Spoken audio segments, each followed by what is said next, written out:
Bonjour à tous et bienvenue dans cette nouvelle vidéo de Yotech. Aujourd'hui, on va faire un petit unboxing d'une G-Shock. Alors, cette montre, elle me tenait à cœur parce que elle est un petit peu rétro et j'apprécie particulièrement ces montres de style des années 80-90. C'est un modèle GW 5600 BLE version 2. La particularité de celle-ci, c'est qu'elle a le Bluetooth. Après, ça reste une petite option, hein. C'est pas une montre connectée non plus. Mais vous allez voir, c'est assez utile. À l'intérieur, on a les cartes de garantie, tout ce qui est manuel d'utilisation avec des codes barres en plusieurs langues différentes. Et là, on a la montre dans un boîtier métallique, comme pour la plus grande partie des G-Shock.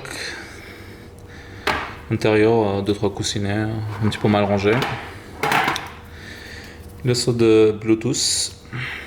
Et voilà la montre. Celle-ci, elle a un petit cadran bleu, mais elle existe aussi en cadran noir ou en doré. En bleu, j'ai pris en bleu parce que c'était la seule qui restait, donc du coup j'aime bien, c'est pas mal. La particularité de cette montre, c'est aussi qu'elle est étanche, elle va jusqu'à 200 mètres sous l'eau.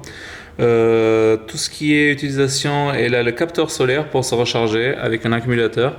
Elle a un capteur radio aussi, multiband 6. Elle se met à l'heure automatiquement selon le relais où vous habitez. Il y a plusieurs relais dans le monde, en Asie, en Europe. Ça dépend où vous habitez, aux États-Unis. Cette montre aussi, elle dispose d'un éclairage LED pour la nuit, hein, assez basique. Le cadran, il est en affichage noir. Vous pouvez voir, c'est assez facile de lire, hein, dans toutes les conditions. Après, je vais vous montrer un petit peu l'application. Alors pour l'application G-Shock, vous devez aller dans l'application G-Shock. Vous avez ce screen là et on reste appuyé en bas de la montre à gauche pendant 3 secondes jusqu'à ce que c'est marqué connecté. Et voilà, la montre elle se connecte. Vous allez voir, c'est une petite option assez sympathique, hein.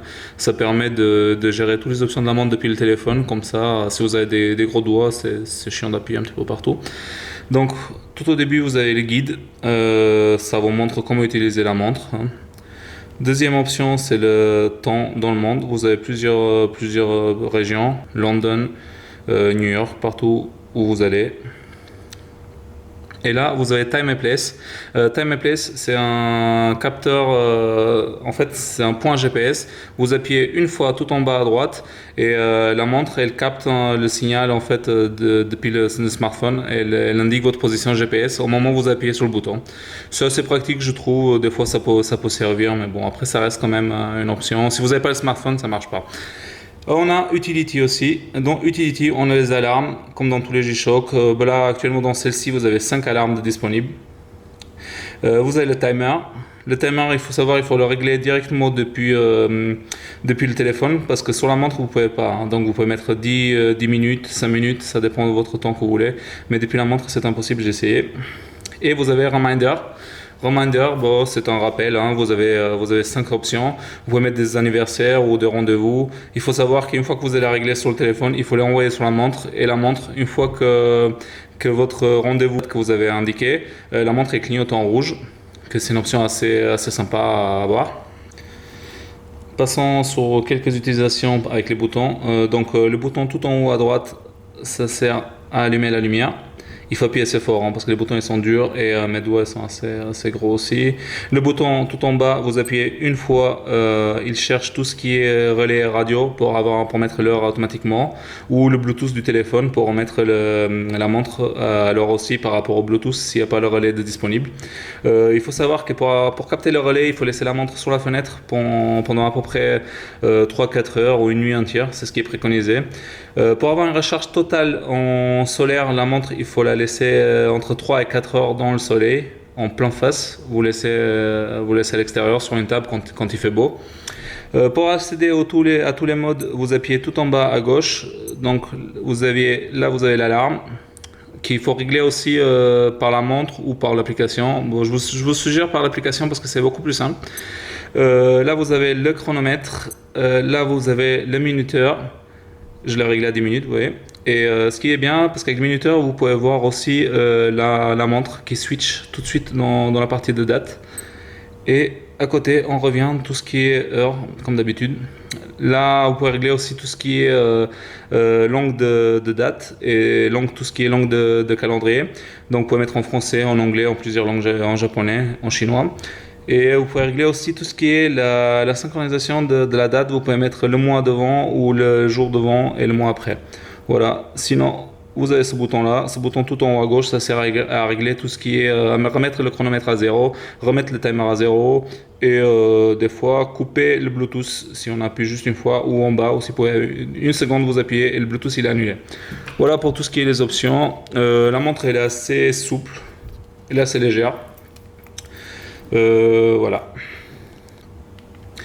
Alors pour montrer la montre, elle a un bracelet en résine, ce que je choisis. Après vous avez des bracelets en plastique. Elle existe en version non solaire aussi avec une pile. Mais bon, il vaut mieux prendre la solaire parce que les montres solaires, elles durent, si vous les portez assez souvent, elles durent, au niveau batterie, ça dure une dizaine d'années. Hein. Vraiment, elles sont pas très énergivores en batterie. Niveau taille, elle est assez petite pour une G-Shock. C'est ce que j'aime bien dans ces modèles-là. C'est pour ça que je choisis celle-là. Je vais vous faire une petite comparaison avec une montre standard d'homme. Hein. Là, c'est une Seiko Solar. Vous voyez. Niveau épaisseur, niveau largeur. Bon, niveau poids, la Seiko est plus lourde, hein, donc la G-Shock elle est vraiment plus légère. Mais niveau taille, elle est assez bien. Alors je vais vous montrer la montre portée. Vous voyez, elle est assez petite. Hein. Niveau poids, elle est très légère. Ça ne vous empêche pas de tourner le poignet dans tous les sens, comme dans certains G-Shock qui sont énormes, hein, comme la dernière G-Shock GPS. Elle est vraiment énorme. Je vais vous faire une petite vidéo pour vous la montrer. Celle-ci, bon, c'est une montre journalière, hein, vous pouvez porter tous les jours. Vous risquez rien avec, hein, vraiment vous pouvez la fracasser dans tous les sens, lui marcher dessus. Bon, c'est vraiment assez costaud. Tout ce qui est qualité Casio, G-Shock, je suis vraiment impressionné pour cette qualité et pour ce niveau de prix parce que c'est une montre que j'ai acheté 109 € sur Amazon. Je l'ai reçue là actuellement il y a 2-3 jours. Et niveau fabrication, elle est vraiment pas mal pour ce niveau de prix. Et c'est une montre que vous allez garder longtemps. C'est une version assez basique. C'est une version aussi qui est quasi rentabilisée au bout des années, pendant plusieurs années, on va dire. Ça doit faire au moins une trentaine d'années que cette montre elle est remise au goût du jour. Voilà pour tout ce qui est utilisation de la montre et présentation de la montre. J'espère que cette vidéo vous a aidé pour choisir votre modèle et pour avoir une idée plus précise de ce modèle. Ce que j'avais pas quand je l'ai acheté, niveau taille et niveau poids, aussi niveau utilisation. Voilà, j'espère que vous avez aimé la vidéo et à très bientôt pour une nouvelle vidéo.